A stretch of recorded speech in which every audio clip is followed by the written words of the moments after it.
ఇట్రావయ్యా ఇట్రా. ఏమయ్యా నా కళ్ళ ముందే అందరిళ్లలోనూ బట్టలు కలెక్ట్ చేసావు. ఇక్కడ క్లింటన్ గెస్ట్ హౌస్ లాంటి ఇల్లుంది, దాని ముందు సెంటర్ ఆఫ్ అట్రాక్షన్ నేనున్నాను. మరి నా బట్టలు ఏమని అడిగావా? అసలు ఈ ఇంట్లో డోర్ కట్టెళ్ళు సోఫా కవర్లు కూడా ఆళ్లే బిస్కు ఆ రోజులు వేరయ్యా. మనం వచ్చాం, ఇప్పుడు ఇంటి వాస్తే తిరగబడిపోయింది. నా కడ్రైర్ కూడా డ్రై క్లీనర్ కేస్తాను తెలుసా? నువ్వు రావయ్యా. ఒక టూరిస్ట్ బస్ లో యాత్రికులు అందరూ తినవలసిన లడ్డూలు రావి, అలాంటిది జాతి సంపదనంతా నువ్వు ఒకరే తినేస్తే నా భరత జాతి ఏమైపోతుందిరా? చూపెట్టి ఏంటండి అలా బెదరగొట్టేస్తాను? చంటి పిల్లాడు ఏదో ఆకలేసి 4 లడ్డూలు పంటకం తీసుకుంటున్నాడు, ఆ మాత్రానికే కంగారు పెట్టేస్తావా? ఏంటి పిల్లోడా వీడు? తిమంగంలో పెళ్లి భోజనం కూర్చున్నట్టుగా లేడు. అలాగే ఉందండి. ఇవ్వగోరా. అర్జెంటా ఆర్డినరీ అంటే నీకంత ఆర్డినరీ మేళ కనపడుతున్నానా? నేను ఆర్డినరీ అనేది నా డిక్షనరీలోనే లేదురా, మొత్తం అర్జెంటే. జస్ట్ 1 మినిట్, ఇప్పుడు వస్తాను. అర్జెంట్ అయితే డబుల్ ఛార్జ్ అవుతుందా? ఏంటి డబుల్ ఛార్జీ? ట్రిపుల్ ఛార్జీ తీసుకోరా, నాకేం నష్టం లేదు. బట్టలకు మాత్రం చిన్న చెరుగు పడకూడదు అసలు. ఇదిగో ఇది ఎంటీవీ టీ షర్టు, ఇది జీటీవీ టీ షర్టు, ఇది ESPN ప్యాంట్. టికెట్. ఎంట్రా నాతోటే పోటీకి దిగవా? నీకు నాకు పోటీ అంటే కాకులు తెచ్చిన సబ్బుతో బట్టలు తుక్కునే ఫేస్ నీది, కలర్ టీవీలో కలర్ఫుల్ గా కనిపించే ఫేస్ నాది. It makes lot of difference. నీవి ఒక బట్టలే, ఇది జీన్స్ డ్రెస్ అమ్మా. అందుకే ఏదో యానిమల్ స్మెల్. ఎన్నాళ్ళైంది ఉతికి? Just 3 months. ఈ డ్రెస్ ఇలాగే మెయింటైన్ చేస్తారు నీ తల్లే. మెయింటైన్ చేయడం అలా కాదమ్మా, ఇదిగో ఇలాగా. అంత ఓవర్ యాక్షన్ చేయక్కర్లేదు, మురికి లేని బట్టలు కూడా వేసేస్తారేంటి? ఆడు ఉతికేదే మురికి నీళ్ళల్లో, అందుకే అంత టచ్ ఇచ్చావా? ఫైనల్ టచ్ ని ఎలాగేస్తారో చూసుకో. నేను ఇవ్వగలను. అయ్యి బాబోయ్, ఏంటి లేకుండా టచ్లు ఇచ్చేస్తున్నారు? నా బట్టలు ఎలా ఉతికినా పర్లేదు, ఈ చీరలు జాకెట్లు మాత్రం జాగ్రత్తగా ఉతికిస్త్రిచ్చే. ఇవి మా ఆవిడవి, వేసుకుంటే సెమరల్లా మెరిసిపోవాలి. యాండా మీ ఆవిడంటే అంత ప్రేమ కాదురా బాబు, భయం. ఏంట్రా నాతో పోటీకి తట్టుకోలేక సిటీ వదిలి పారిపోతున్నావా? పారిపోయే లక్షణం మా పలనాటి రాజుల చరిత్రలోనే లేదు. ఏంటిది? ఐరన్ చేసిన బట్టలు కూడా వేసేస్తాను. నువ్వు ఉతికిన బట్టలు వేస్తే నేను ఐరన్ బట్టలు వేస్తే తప్ప? అమ్మరిని ముంచడానికి వచ్చావురా నువ్వు? మా బావ బ్రతుకు బస్ స్టాండ్ చేయడానికి రాలేదు నువ్వు. నాతో పోటీకి దిగి నిలబడినోడు అస్సలు లేడురా. ఏంట్రా బాడీ చూపించి భయపెడతావు అనుకుంటున్నావు నన్ను? ఏమయ్యా, ఇది ఒతక్కపోయినా పర్లేదు, ఫుల్ ఛార్జ్ తీసుకో.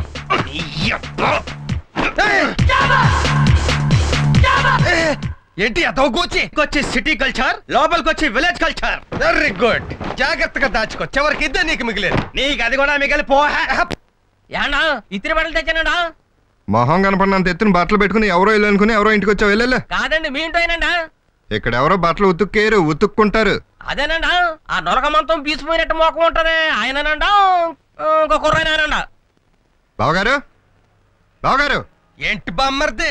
చిచి ఏంటి అవుతాను? నేను ఇంకా పర్లేదు, పద్ధతిలో ఉన్నాను. అన్నీ ఆ రవిగండి చూడలేక చచ్చిపోతాను. రవి, హాయ్ బావా.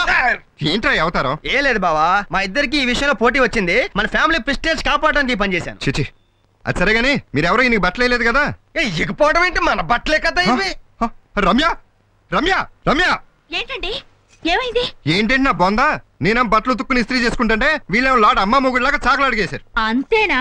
నేను ఇంకా ఏమిటో అనుకుని హడలిపోయాను. అంతే ఏంటంటే బిల్లు ఎవడు కడతాడు? సార్ నువ్వేడవరా? మేడం గారు బట్టలు డ్రైవర్స్ కేసారండి. ఏంటి ఈ మేడం గారా? అయ్యో అవి నావి కాదండి. అవి మీ అక్కవ బామ్మర్ది. ఇదిగోండి సార్ బిల్లు. ఇంత? మరి పట్టు చీర అంటే బెంజ్ కారు లాంటిది, కొన్న ఖర్చు కంటే మెయింటెనెన్స్ ఖర్చు ఎక్కువ ఉంటది. డ్రై క్లీనింగ్ తప్పదు. నువ్వేంటయ్యా? కిరాణా షాప్ బిల్ అండి. రమ్య ఏంటిది? ఈ నెలలో మా షాప్ లో ఎక్కువ ఖరీదు చేసింది మీరేనండి, అందుచేత 2 కేజీలు బిర్యానీ రైస్ పంపించారు, గిఫ్ట్ గా తీసుకోండి. బిర్యానీ రైస్ ఒట్టిగానే తింటే కడుపు నొప్పి పట్టుకుంటది. 2 కిలోల మటన్ అట్టుకొస్తాను, క్యాష్ కొట్టు బామ్మర్ది. ఇదిగో బెదరు, మనకి మటన్ పడదు, చికెన్ తెప్పించు. నాకు చేపలు కావాలి. ఆడికి చిన్న చేపలు సరిపోవు, సొర చేపలు అట్టుకురా. తిమింగళం తీసుకొస్తాను, అందరినీ తినిపారు దొక్కుతుంది. ఏమైపోయింది ఇప్పుడు? ఊరుకోండి. ఏమవలా, ఇంకా ఏమవలా, ఏమీ లేకుండా ఏమీ మిగలకుండా అయిపోతామని భయంగా ఉంది. అబ్బబ్బబ్బబ్బా, ముళ్ళ పందికి షాంపేసి రుద్దినట్టు ఎంత రుద్దినా మురికిపోదు. రే తల వరకు ఇప్పుడు పూర్తయింది, మిగతా స్నానం రేపు చేయిస్తా పో.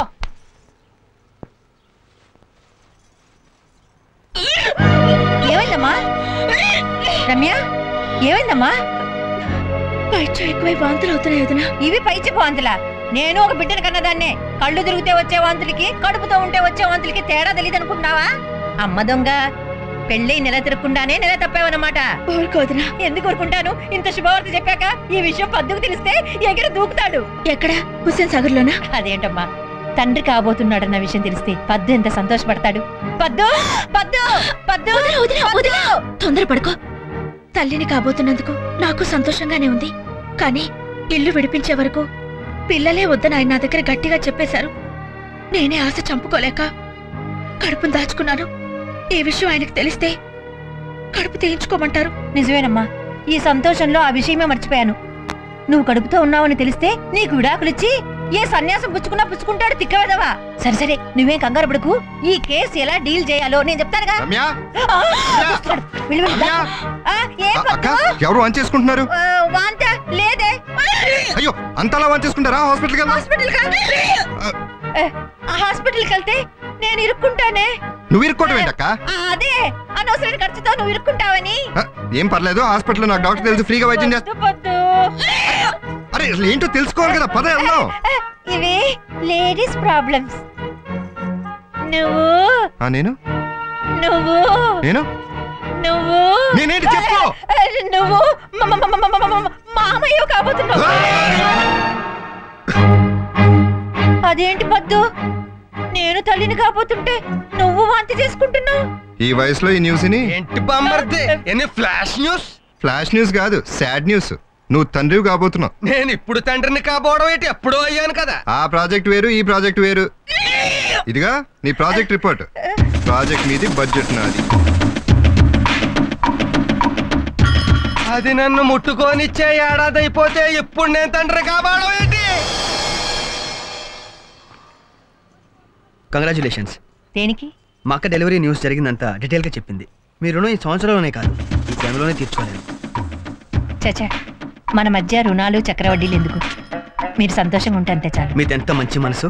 మీ ఆయనకి నాకు పోటీ జరుగుతున్నా ఎంత కోఆపరేట్ చేశారు. పాపం చేయని నేరానికి మీ ఆయన్ని మా బావ చెడమడ తిట్టేశాడంట. ఆయన చూస్తే జాలేసింది. కానీ నిజమేంటో మనకి తెలుసు. పొరపాటును కూడా మీ ఆయన మీద ఉన్న అభిమానంతో ఈ విషయానికి చెప్పొద్దే. ప్రేమ నేతి బీరకాయ, అతను ఒక బకరా. మీ ఆయన గురించి భలే అర్థం చేసుకున్నారండి. బాగా అర్థం చేసుకున్నాను. గొర్రెలాగా మేయటం తప్ప మన ప్రాజెక్ట్ విషయాలు ఆయనకేం తెలుస్తాయి? అమ్మయ్యా, ఓ ప్రాబ్లం సాల్వ్ అయింది. ఈ శుభ సందర్భంలో మీకేం కావాలి? ½ కిలో హల్వా. చచ్చా, ½ కిలో ఏంటి, ఫుల్ కిలో తెస్తాను. Any kitchen help? No thanks, వంట పూర్తయింది. భోంచేసి వెళ్ళొచ్చుగా. ఈ శుభవార్త తెలిసాక ఆకలేట్లేదు. పర్సనల్ గా మళ్ళీ కలుసుకుందాం. Bye bye.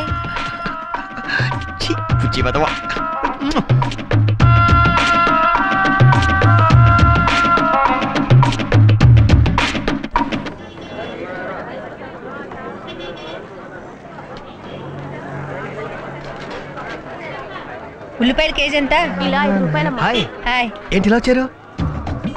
కూరలు కొనటానికి. నా డౌట్ నిజమే. వీళ్ళ రహస్య మీటింగ్ ప్లేస్ కూరగాయల బండి అన్నమాట. వీళ్ళకి వాస్తు ఎక్కడ కలిసిందన్నమాట. చెప్తా. అవును, మీ అక్కకి పుట్టపోయే బిడ్డకి ఏం పేరు పెడదాం అనుకుంటున్నారు? మీరే చెప్పండి. నువ్వు చెప్పు. కాదు, మీరే చెప్పాలి. నువ్వు చెప్పవయ్యా. కువ్వల జంట టైప్ లో గుసగుసలాడేసుకుంటున్నారు. గోడచారి టైప్ లో వినేస్తాను.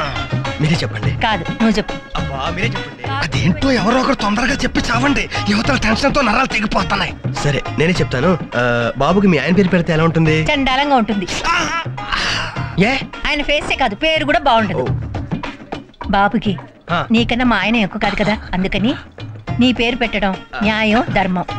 ఏదో పని చేసి కూడా అందులో కూడా మళ్ళీ న్యాయం ధర్మం మాట్లాడుతుంది. నా పేరు పెడితే మీ ఆయన కోపం వస్తుందేమో.